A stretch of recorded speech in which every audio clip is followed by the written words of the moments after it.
Hello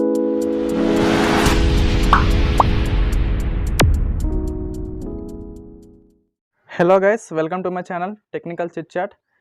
ఇవాల్టి వీడియోలో నేను UTI TSL PAN card agency ఎలా తీసుకోవాలని మీకు చూపిస్తబోతున్నాను. ఓకే, నేనైతే మీకు PAN card agent ID, retailer ID and distributor ఈ రెండు మీకు నేను ప్రొవైడ్ చేస్తాను అనమాట. మీరు కావాలంటే రీటైలర్ ఐడి తీసుకొని పాన్ కార్డ్స్ చేయొచ్చు, లేదంటే డిస్ట్రిబ్యూటర్ ఐడి తీసుకొని మీరు అన్లిమిటెడ్గా రీటైలర్స్ని ఎంతమందిని కావాలంటే అంతమంది క్రియేట్ చేసుకోవచ్చు అనమాట. ఓకేనా? ఓకే అండి, ఇదైతే మనకి అఫీషియల్ వెబ్సైట్ అనమాట. మీకు ఒకవేళ మీరు రీటైలర్ తీసుకుంటే మీరు ఇందులో లాగిన్ చేసుకొని మీకు యూజర్ నేమ్ పాస్వర్డ్ వస్తుంది. దాంతో మీరు లాగిన్ చేసేసుకొని మీరైతే పాన్ కార్డ్స్ అయితే చేసుకోవచ్చు అనమాట. కొత్త పాన్ కార్డ్స్ అప్లై చేయొచ్చు, మైనర్ పాన్ కార్డ్స్ కూడా చేయొచ్చు, నెక్స్ట్ కరెక్షన్ పెట్టచ్చు పాన్ కార్డ్స్ని. ఓకే, చాలా సర్వీసెస్ ఉంటాయన్నమాట ఇందులో. ఓకే, ఇది మనకి ఈ ఐడి ఎందుకు తీసుకోవాలి, మనం మామూలుగా వేరే సైట్లో చేసుకోవచ్చు నార్మల్గా ఇంకో యూటీఐ సైట్లో. అంటే మెయిన్గా మనకి ఇందులో వచ్చే అడ్వాంటేజ్ ఏంటంటే, మీరు నార్మల్ యూటీఐ సైట్లో చేస్తే మీకు ఆధార్ కార్డ్కి ఓటీపీ అడుగుతుంది అనమాట. ఓకే, మీరు చేసే పాన్ కార్డ్కి ఆధార్ రిజిస్టర్డ్ మొబైల్ నెంబర్కి ఓటీపీ వెళ్తుంది. అది ఖచ్చితంగా మీరు ఎంటర్ చేయాల్సి ఉంటుంది. ఇందులో అలా ఉండదు, మీరు డైరెక్ట్గా పాన్ కార్డ్ చేసేయచ్చు. నేను ఇదివరకు కూడా కొత్త పాన్ కార్డ్స్ చేశాను, నెక్స్ట్ కరెక్షన్ పాన్ కార్డ్స్ అవన్నీ చూపించాను మీకు. అవి మీరు చూసుకుంటూ ఆ వీడియోస్ చూసుకుంటూ మీరు ఇందులో పాన్ కార్డ్స్ చేయొచ్చు అనమాట. ఎటువంటి ఆధార్ కార్డ్ ఓటీపీ అయితే అడగదనమాట. ఓకే, మీరు డైరెక్ట్గా ఏం లేదు, స్కాన్ చేసి డాక్యుమెంట్స్ అప్లోడ్ చేయడమే. ఓకే ఓకే అండి, నెక్స్ట్ ఇది వచ్చేసి మనకి రీటైలర్ ఐడి లాగిన్ అనమాట. నెక్స్ట్ వచ్చేసి మీకు డిస్ట్రిబ్యూటర్ ఐడి చూపిస్తాను. ఇది డిస్ట్రిబ్యూటర్ ఐడి లాగిన్ అనమాట. ఇందులో మీరు అన్లిమిటెడ్గా రీటైల్స్ని క్రియేట్ చేయొచ్చు అనమాట. చూసారు కదా, ఇక్కడ క్రియేట్ పార్ట్నర్ మీద క్లిక్ చేసి క్రియేట్ రీటైలర్. ఇప్పుడు నాది సూపర్ డిస్ట్రిబ్యూటర్ కాబట్టి నాకు క్రియేట్ డిస్ట్రిబ్యూటర్ అని కూడా చూపిస్తుంది.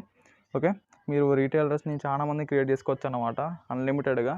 ఓకే, చాలా మంచి బిజినెస్ ఇది. ఓకే, మీకు ఇంకా ఈ పాన్ కార్డు ఐడి ఎవరెవరు తీసుకోవచ్చు, షాప్ ఉండాలా అంటే ఏం అవసరం లేదు, మీరు ఇంట్లో కూడా చేసుకోవచ్చు. ఓకే, మీకు ఇటు ఒక్కసారి ఐడి తీసుకుంటే దానికి రెన్యువల్ అని ఏమి ఉండదు, ఇంకా మీకు లైఫ్ టైం ఉంటుందన్నమాట. ఒక్కసారి ఐడి తీసుకుంటే మీకు వాటి రేట్స్ అవన్నీ కూడా మీకు నేను డిస్క్రిప్షన్ బాక్స్లో అయితే ఇస్తాను. ఓకే, దాన్ని చూసుకొని నాకు వాట్సాప్ నెంబర్ కూడా ఇస్తాను, దానికి వాట్సాప్ చేయండి ఒకసారి. మీరు చాలామంది ఇప్పుడు చూసే వాళ్ళు కూడా చాలామంది తీసుకున్నారు దగ్గర ఐడీస్. ఓకే, మీరు చాలా జెన్యున్గా చేస్తాం మేము. చాలామందికి అయితే ఐడీస్ ఇచ్చాం. దాదాపు 500 to 600 రిటైలర్స్ ఉన్నారు మా కింద. డిస్ట్రిబ్యూటర్స్ వచ్చేసి ఒక 200 మెంబర్స్ వరకు ఉన్నారు. ఓకే, మీరు ఏం భయపడాల్సిన అవసరం లేదు. ఎటువంటి టెక్నికల్ ఎర్రర్ అయినా మనం సాల్వ్ చేసేసుకోవచ్చు అనమాట. నెక్స్ట్ ఇది వచ్చేసి మనకి కూపన్ బయింగ్ అనమాట. రీటైలర్స్ ఏం చేస్తారంటే కూపన్స్ కొనుక్కోవాలి కదా, వాళ్ళకి ఒక కూపన్ వచ్చేసి 100 రూపీస్లో దొరుకుతుంది అనమాట. 100 రూపీస్లో ఒక పాన్ కార్డ్ అయిపోతుంది. ఓకే, డైరెక్ట్గా ఇక్కడ రీటైలర్ ఐడి వేసేసుకుంటారు, ఎన్ని కావాలంటే అన్ని డైరెక్ట్ పే చేసేస్తారు. ఆ మొత్తం ఆన్లైన్ అనమాట. ఇన్స్టెంట్గా పే చేసిన వెంటనే కూపన్ అనేది వాళ్ళ అకౌంట్కి వెళ్ళిపోతుంది అనమాట. ఓకే, అదే ఎవరైతే ఐడి తీసుకోవాలనుకుంటున్నారో ప్లీజ్ వాట్సాప్ నెంబర్ నాది డిస్క్రిప్షన్లో ఇస్తాను, దానికి వాట్సాప్ చేయండి. ఓకే, మీరు పంపాల్సిన డీటెయిల్స్ ఏం లేదు, మీరు డాక్యుమెంట్స్ కూడా పంపాల్సిన అవసరం లేదు. డైరెక్ట్గా మీరు నేమ్ ఒకటి, నెక్స్ట్ మీ అడ్రస్, నెక్స్ట్ మీ PAN card number, okay, next మీ మొబైల్ నెంబర్, నెక్స్ట్ మీ ఈమెయిల్ ఐడి పంపిస్తే సరిపోతుంది. ఈ 5 ఐటమ్స్ మీ దగ్గర ఉంటే మీరు పాన్ కార్డ్ ఏజెంట్ అయిపోవచ్చు అనమాట. ఓకే, డిస్ట్రిబ్యూటర్స్ కూడా అంతే, డిస్ట్రిబ్యూటర్ కూడా సేమ్ డీటెయిల్స్ ఇవి ఇస్తే మీరు అన్లిమిటెడ్గా రీటైల్స్ని క్రియేట్ చేసేసుకోవచ్చు. ఓకే ఓకే అండి, ఇది అండి వీడియో. ఈ వీడియో నచ్చినట్లయితే లైక్ చేయండి, షేర్ చేయండి, సబ్స్క్రైబ్ చేసుకోవడం మాత్రం మర్చిపోకండి. Okay, thank you.